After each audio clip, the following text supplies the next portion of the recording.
శ్రీమాత్రే నమ. జయ గురు దత్తాత్రేయ నమ. ఈ వీడియోలో మనం శ్రీ క్రోధినామ సంవత్సర ఫలితాలు ధనుసు రాశి వారికి ఏ విధంగా ఉండబోతున్నాయో తెలుసుకునే ప్రయత్నం చేద్దాం.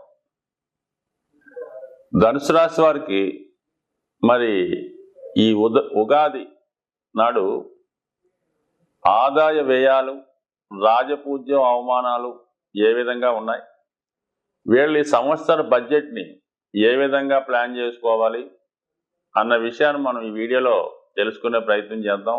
ముఖ్యంగా ధనుసు రాశి వారికి ఈ సంవత్సరం ఆదాయం 11, వ్యయం 5గా ఉండడం జరిగింది.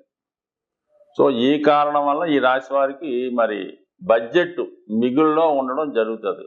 కాబట్టి కంపల్సరీగా ఈ సంవత్సరం వీళ్ళు సేవింగ్స్ పెంచుకునే అవకాశం ఉంది. అలాగే కొత్తగా ఇన్వెస్ట్మెంట్ చేసే కార్యక్రమాలు కూడా ఈ సంవత్సరం ప్రారంభించుకుంటే వాళ్ళ యొక్క ఫైనాన్స్ ప్లానింగ్ కరెక్ట్గా వెళ్ళే అవకాశం ఉంది. అంటే ఇంచుమించుగా వాళ్ళ యొక్క సంపాదనలో 50% పైగా మిగిలే అవకాశం ఉంది. కాబట్టి మరి జాగ్రత్తగా దాన్ని సద్వినియోగం పెంచుకుంటే వీళ్ళ యొక్క ఆదాయం పెరుగుతుంది, తద్వారా వాళ్ళ జీవన విధానం పెరిగే అవకాశం ఉంది. అలాగే రాజపూజ్యం 7, అవమానం 5. సో ఇది కూడా ఈ జాతకులకి అనుకూలంగానే ఉండడం జరిగింది. అంటే మరి ఎక్కడికి వెళ్ళినా సరే మంచి గౌరవం, గుర్తింపు రావడం జరుగుతుంది. సాధారణంగా మరి ధనుసు రాశి వారికి గౌరవమే కోరుకుంటారు. ధనానికన్నా వీళ్ళకి చక్కగా గౌరవిస్తే చాలా హ్యాపీ ఫీల్ అవుతుంటారు. ముఖ్యంగా ఇది ఎన్నికల్లో పోటీ చేస్తున్న వారికి కానీ, ఏదన్నా పదవి ఆశిస్తున్న వారికి కంపల్సరీగా విజయ అవకాశాలు చాలా ఎక్కువగా ఉన్నాయి.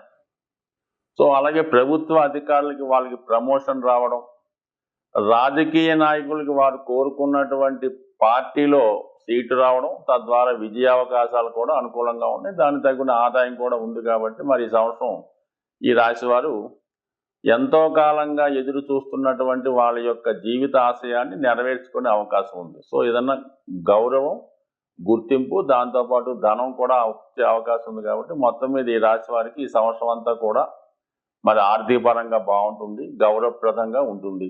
తద్వారా గతంలో చేసిన రుణాలు మరి ఇప్పుడు తీర్చుకొని రుణాల నుంచి బయటపడే సూచనలు కూడా మరి వాళ్ళు జాగ్రత్తగా ప్లాన్ చేసుకుంటే ఉండే అవకాశం ఉంది. సో ఏదైనా ఈ రాశి వారికి ఫైనాన్స్ బడ్జెట్ ఓకే. ఇక గురుగ్రహ ప్రభావం మాత్రం ఈ రాశి వారికి 9వ తారీఖు ఏప్రిల్ నుండి 30వ తారీఖు ఏప్రిల్ వరకు పంచమ స్థానంలో ఉన్నటువంటి గురువు 6వ స్థానంలోకి మారడం జరుగుతూ ఉంటుంది. ఒక విధంగా 6 అన్నది ఈ రాశి వారికి మరి అర్ధ త్రికోణం. అంటే వీళ్ళ యొక్క ఉద్యోగ విషయాలు, ఆర్థిక విషయాలు, ఆర్థిక సంబంధించిన విషయాలు, కుటుంబ వ్యవహారాలు, అలాగే పదవి సంబంధించినవి, ఇవన్నీ కూడా 2, 6, 10 స్థానాలు యాక్టివేట్ అవ్వడం జరుగుతుంది. ముఖ్యంగా కుటుంబ విషయాల మీద శ్రద్ధ పెడతారు. కుటుంబ అవసరాలకు తగినటువంటి సదుపాయాలు, సౌకర్యాలు, ఆర్థిక వనరులు సమకూర్చే అవకాశం ఉంది. కుటుంబంలో సంఖ్య కూడా పెరిగే అవకాశం ఉంది. దానివల్ల మీ కుటుంబంలో సంతానం ఎవరికైనా కలగడం కానీ, కొత్తగా వివాహం జరిగి వారి కోడలు కానీ, అల్లులు కానీ మీ కుటుంబంలో రావడం కానీ జరిగే అవకాశం ఉంది. అలాగే కుటుంబ విషయాల్లో శుభకార్యాలు కూడా జరిగే అవకాశాలు ఉంటాయి. ఇంకా 6వ భావం అనేది ఉద్యోగంలో చాలా నైపుణ్యంగా ఉంటారు. అలాగే చాలా నిజాయితీగా వ్యవహరిస్తారు, విలువలు పాటిస్తూ ఉంటారు.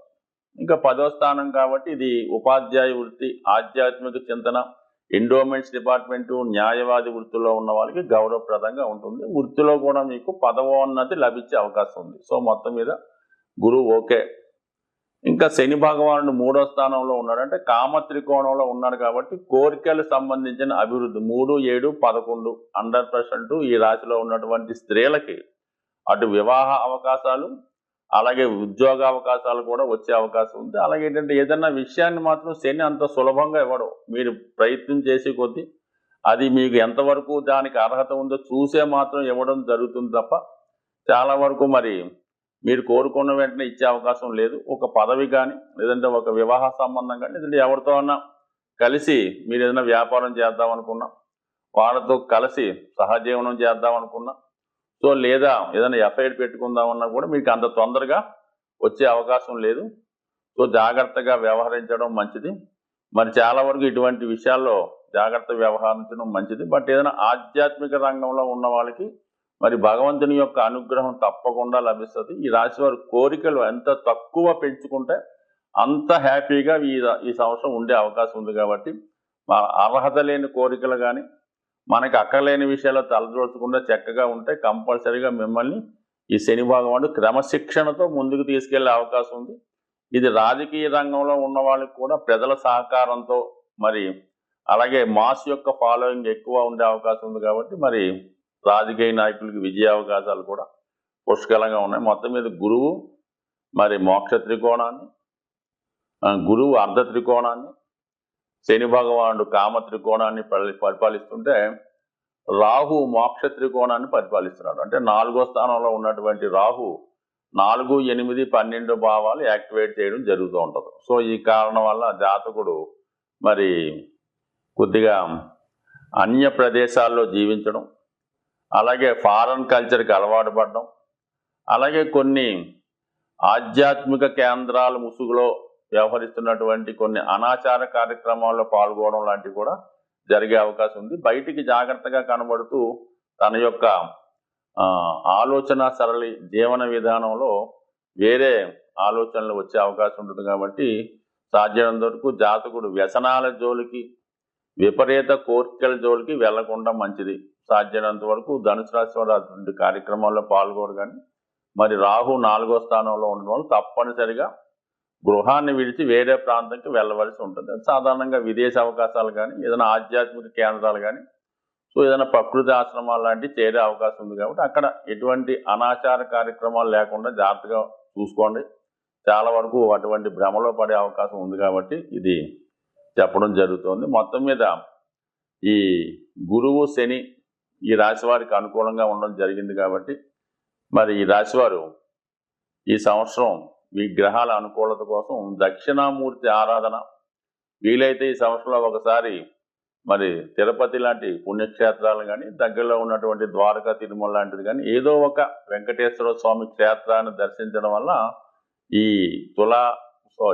ధనుసు రాశి వారికి వారు కోరుకున్న విధంగా మరి మంచి ఫలితాలు పొందుతారని ఆశిస్తూ, సాధారణంగా ఈ గ్రహాలు అంటే మనం మాస ఫలితాలు, వార ఫలితాలు, సంవత్సర ఫలితాలు చూసుకున్నప్పుడు గ్రహాలు ఒక రాశి నుంచి ఒక రాశికి మారుతున్నప్పుడు అవి సువర్ణమూర్తి, రజితమూర్తి, తామ్రమూర్తి, లోహమూర్తిగా వాటికి ప్రవేశించినప్పుడు వాటి స్థితిని బట్టి ఈ విధంగా అవి యాక్ట్ చేయడం జరుగుతుంటుంది. ఉదాహరణకి ఏదో గురుగ్రహం మారితే కొన్ని రాశుల వారికి సువర్ణమూర్తిగా ఉండడం జరుగుతుంది. అద్భుతమైన యోగాన్ని ఇస్తూ ఉంటాడు ఆ రాశుల వారికి. కొంతమందికి తామ్రమూర్తిగా ఉంటాడు, కొంతమందికి లోహమూర్తిగా ఉంటాడు. అంటే ఈ లోహమూర్తిగా ఉన్న వాళ్ళకి మంచి స్థానంలోకి వచ్చినా కూడా ఇబ్బంది పెడుతూ ఉంటాడు. అదే రజితమూర్తిగా ఉన్న వాళ్ళకి కొంత మిక్స్డ్గా ఉండడం జరుగుతుంటుంది. ఇలా ప్రతి గ్రహానికి కూడా ఈ మూర్తి నిర్ణయం అనేది జరుగుతూ ఉంటుంది. సో ఆ కారణం వల్ల కూడా మరి గోచారరీత్యా ఇప్పుడు ఏలినాడు శని వచ్చింది, అదే సువర్ణమూర్తి అయితే పెద్ద ఇబ్బంది పెట్టడం. ఈ విధంగా అందరికీ ఒకే విధంగా ఉండదు, రాశులను బట్టి ఈ మూర్తి నిర్ణయం జరుగుతూ ఉంటుంది. ఇది కూడా గోచారంలో పర్టికులర్గా నిర్ణయించవలసిన విషయం. అది వ్యక్తిగతంగా మీరు పర్సనల్గా ఎవరన్నా జ్యోతిష్కుని చూపించుకున్నప్పుడు ఆ గ్రహం ఏ భావంలోకి వస్తుంది, అది ఏ మూర్తిగా నిర్ణయించడం జరిగింది అన్న విషయం మీదే ఆ ఫలితం ఆధారపడి ఉంటుంది. అలాగే గ్రహాలు మారినప్పుడు కూడా అష్టక వర్గు అని ఒకటి ఏర్పడుతుంటుంది. అంటే ఒక్కొక్క గ్రహం కొన్ని బిందువులు ఇస్తూ ఒక సామూహికంగా ఒక అష్టక వర్గు ఏర్పడుతుంటుంది. సో ఈ అష్టక వర్గులో విడివిడిగాను అష్టవర్గం ఉంటుంది, అన్నిటికీ కలిపి ఒక అష్టవర్గం ఉంటుంది.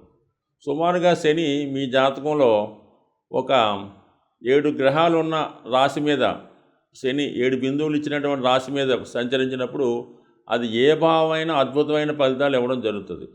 అది 11లోకి వచ్చినా కూడా శని భగవానుడు 0 బిందువుల మీద ప్రయాణిస్తుంటే ఎట్టి పరిస్థితుల్లో కూడా మీకు ఉపయోగించడం చాలా ఇబ్బంది పెడుతుంటాడు. అందువల్ల ఈ అష్టవర్గులో బిందువులు, ఈ మూర్తి నిర్ణయం రెండూ కూడా ఈ జ్యోతిష విధానంలో చాలా ఇంపార్టెంట్ అయినవి. ముఖ్యంగా గోచార సంబంధించిన విషయాల్లో ఈ 2 విషయాలు, అంటే ఒకటి ఈ మూర్తి నిర్ణయం, రెండు ఈ అష్టకవర్గ బిందువులు పూర్తిగా పరిశీలించిన తర్వాత మాత్రమే ఆ గ్రహం ఇచ్చే ఫలితాన్ని నిర్ణయిస్తే ఇంకా అనుకూలమైనటువంటి అక్యురేట్ ఫలితాలు మీరు పొందగలిగే అవకాశం ఉంటుంది. ఇది ఎక్కువగా ఈ ఉత్తరాది రాష్ట్రాల్లోనూ తమిళనాడులో కూడా ఈ సిస్టాన్ని అమలు చేస్తూ ఉంటారు. సో మరి తీరుకున్న వాళ్ళు జ్యోతిష్కులు కూడా పరిశీలించవచ్చు. అలాగే జ్యోతిష్ అభిమానులు కూడా ఈ విషయాన్ని దృష్టిలో పెట్టుకొని మీరు జ్యోతిష్కుడిని సంప్రదించినప్పుడు ఈ విషయాన్ని కూడా తెలుసుకుంటే మీకు ప్రతి సంవత్సరం మీరు జన్మ జాతకంలో ఈ అష్టకవర్గు సీట్ ఒకటి ఉంటుంది అన్నమాట. రవికి ప్రత్యేకంగా, శనికి ప్రత్యేకంగా ఉంటుంది, అన్నీ కలిపి ఒకటి ఉంటుంది. అది తీసుకోవడం వలన మీకు మీరే రవి మారినప్పుడు ఎన్ని బిందువుల మీదకి వచ్చాడు, రవి 6 బిందువుల మీదకి వచ్చాడు, ఈ నెలంతా 100% బాగుంటుంది. రవి 4 బిందువులు వచ్చాడు, యావరేజ్గా ఉంటుంది.